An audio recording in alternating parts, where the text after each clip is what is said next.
Hello friends, welcome to my channel मनभावन कहानियाँ।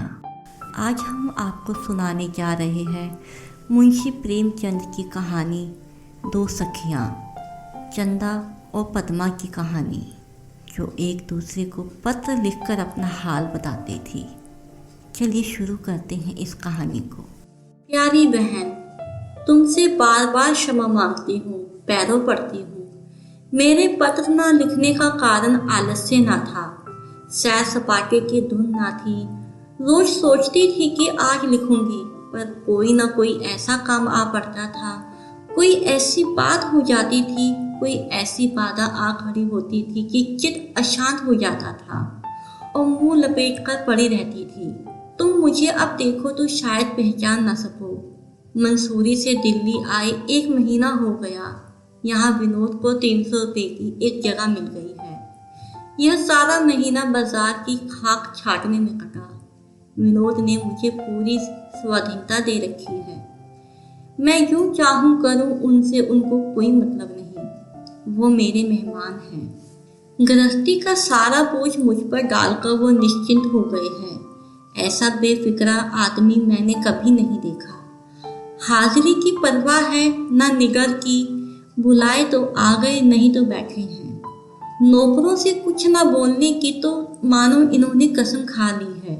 उन्हें डांटूं तो मैं, रखूं तो मैं, निकालूं तो मैं, उनसे कोई मतलब ही नहीं। मैं चाहती हूँ वो मेरे प्रबंध की आलोचना करे, ऐप निकाले। मैं चाहती हूँ जब मैं बाजार से कोई चीज लाऊं तो वो बता मैं जट गई या जीत आई।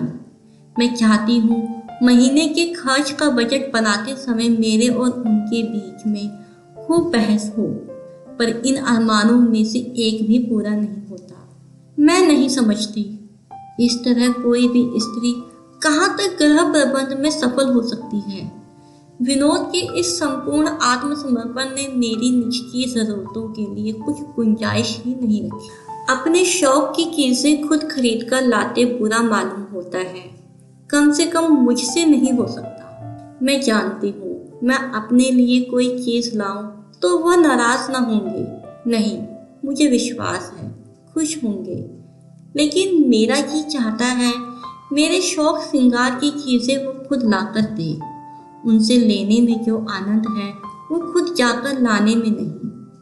पिताजी अब भी मुझे 100 रुपये महीना देते हैं और उन रुपयों को मैं अपनी जरूरतों पर खर्च कर सकती, पर ना जाने मुझे भय होता है कि कहीं विनोद ये ना समझे मैं उनके रुपए खर्च किए डालती हूँ। जो आदमी किसी बात पर नाराज नहीं हो सकता, वो किसी बात पर खुश भी नहीं हो सकता। मेरी समझ में ही नहीं आता वो किस बात पर खुश और किस बात पर नाराज होते हैं। बस मेरी दशा उस आदमी की सी है जो बिना रास्ते जाने इधर उधर भटकता फिरे। तुम्हें याद होगा हम दोनों कोई गणित का प्रश्न लगाने के बाद कितनी उत्सुकता से उसका जवाब देखती थी। जब हमारा जवाब किताब के जवाब मिल जाता था तो हमें कितनी हार्दिक आनंद मिलता था। मेहनत सफल हुई इसका विश्वास हो जाता था। जिन गणित की पुस्तकों में प्रश्न के उत्तर ना लिखे होते थे, उनके प्रश्न हल करने में हमारी इच्छा ही नहीं होती थी। सोचते थे मेहनत व्यर्थ जाएगी। मैं रोज प्रश्न हल करती हूँ, पर नहीं जानती कि जवाब ठीक निकला या गलत। सोचो मेरा चित्त की क्या दशा होगी। 1 हफ्ता होता है लखनऊ से मिस रिक से भेंट हो गई। वो लेडी डॉक्टर है और मेरे घर बहुत आती जाती हैं। किसी का सिर भी धमका और मिस रिक बुलाई गई। पापा जब मेडिकल कॉलेज में प्रोफेसर थे तो उन्होंने मिस रिक को पढ़ाया था। उसका एहसान वो अभी भी मानती है। यहाँ उन्हें देखकर भोजन का निमंत्रण ना देना अशिष्टता की हद होती। मिस रिग ने दावत मंजूर कर ली। उस दिन मुझे जितनी कठिनाई हुई वो बयान नहीं कर सकती। मैंने कभी अंग्रेजों के साथ टेबल पर नहीं खाया। उनमें भोजन के क्या शिष्टाचार है इसका मुझे बिल्कुल ज्ञान नहीं। मैंने समझा था विनोद मुझे सारी बातें बता देंगे।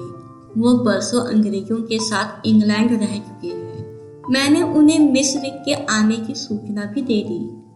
पर उस भले आदमी ने मानो सुना ही नहीं। मैंने भी निश्चय किया, मैं तुमसे कुछ ना पूछूंगी। यही ना होगा कि मिस्र हंसेगी बला से। अपने ऊपर बार बार झुंझलाती थी कि कहाँ मिस्र को बुला बैठी। पड़ोस के बंगलों में कई हमी जैसे परिवार रहते हैं, उनसे सलाह ले सकती थी, पर यही संकोच होता कि ये लोग मुझे गवारन समझेंगे। अपनी इस विवशता पर थोड़ी देर तक आंसू भी बहाती रही। आखिर निराश होकर अपनी बुद्धि से काम लिया। दूसरे दिन मिस्र आई। हम दोनों भी मेज पर बैठे। दावत शुरू हुई। मैं देखती थी कि विनोद बार बार झेंपते थे और मिस्र बार बार नाक सिकोड़ती थी, जिससे प्रकट हो रहा था कि शिष्टाचार की मर्यादा भंग हो रही है। मैं शर्म के मारे मरी जाती थी। इसी भांति विपत्ति सर से टली। तब मैंने कान पकड़े कि अब किसी अंग्रेज की दावत ना करूंगी। उस दिन से देख रही हूँ विनोद मुझसे कुछ खिंचे हुए हैं। मैं भी कुछ नहीं बोल रही। वो शायद समझते हैं मैंने उनकी हद करा दी। मैं समझ रही हूँ कि उन्होंने मुझे लज्जित किया है। सच कहती हूँ चंदा, गृहस्थी के इन झंझटों में मुझे अब किसी से हंसने बोलने का अवसर नहीं मिलता। इधर महीनों से कोई नई पुस्तक नहीं पढ़ सकी। विनोद की विनोदशीलता भी ना जाने कहाँ चली गई। अब वो सिनेमा या थिएटर का नाम भी नहीं लेते। हाँ, मैं चलूं तो वो तैयार हो जाएंगे। मैं चाहती हूँ प्रस्ताव उनकी ओर से हो, मैं उनका अनुमोदन करूँ। शायद वो पहले की आदतें छोड़ रहे हैं। मैं तपस्या का संकल्प उनके मुख पर अंकित पाती हूँ। ऐसा जान पड़ता है अपने में गृहस्थ संचालन की शक्ति ना पाकर उन्होंने सारा भार मुझ पर डाल दिया है। मसूरी में वो घर के संचालक थे। 2-2.5 महीने में 1500 खर्च किए। कहाँ से लाए यह मैं अब तक नहीं जानती। पास तो शायद ही कुछ रहा हो। संभव है किसी मित्र से लिए हो। 300 रुपये महीने की आमदनी में थिएटर या सिनेमा का जिक्र ही क्या, 50 रुपये तो मकान के ही निकल जाते हैं। मैं इस जंजाल से तंग आ गई। जी चाहता है विनोद से कह दूं कि मेरे चलाए यह खेला ना चलेगा। आप तो 2-2.5 घंटा यूनिवर्सिटी में काम करके दिन भर चैन करें, खूब टेनिस खेले, खूब उपन्यास पढ़े, खूब सोए और मैं सुबह से आधी रात तक घर झंझटों में मरा करूं। कई बार छोड़ने का इरादा किया, दिल में ठान कर उसके पास गई भी, लेकिन उनका समीप्य मेरे सारे संयम, सारी गलानी, सारी विरक्ति को हर लेता है। उनका विकसित मुखमंडल, उनके अनुरक्त नेत्र, उनके कोमल शब्द मुझ पर मोहिनी मंत्र सा डाल देती है। उनके एक आलिंगन में मेरी सारी वेदना विलीन हो जाती है। बहुत अच्छा होता अगर ये इतने रूपवान, इतने मधुर भाषी, इतने सौम्य न होते। तब कदाचित मैं इनसे झगड़ बैठती, अपनी कठिनाइयां कह सकती। इस दशा में तो इन्होंने मुझे जैसे भेड़ बना लिया है। मगर माया को तोड़ने का मौका तलाश रही हूँ। एक तरह से मैं अपना आत्मसम्मान खो बैठी हूँ। मैं क्यों हर किसी की बात में किसी अप्रसन्नता से डरती रहती हूँ? मुझ में क्यों ये भाव नहीं आता कि जो कुछ मैं कर रही हूँ वो ठीक है? मैं इतनी मुखापेक्षा क्यों करती हूँ? इस मनोवृत्ति पर मुझे विजय पाना है, चाहे जो कुछ हो। अब इस वक्त विदा होती हूँ। अपने यहाँ का समाचार लिखना जी लगा है। तुम्हारी पद्मा।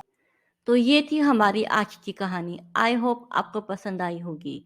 कमेंट सेक्शन में ज़रूर बताइएगा। अब हम मिलेंगे आपसे अपनी नेक्स्ट वीडियो में नए किस्से कहानी के साथ। तब तक चैनल के साथ बने रहिए, खुश रहिए, स्वस्थ रहिए। Thank you.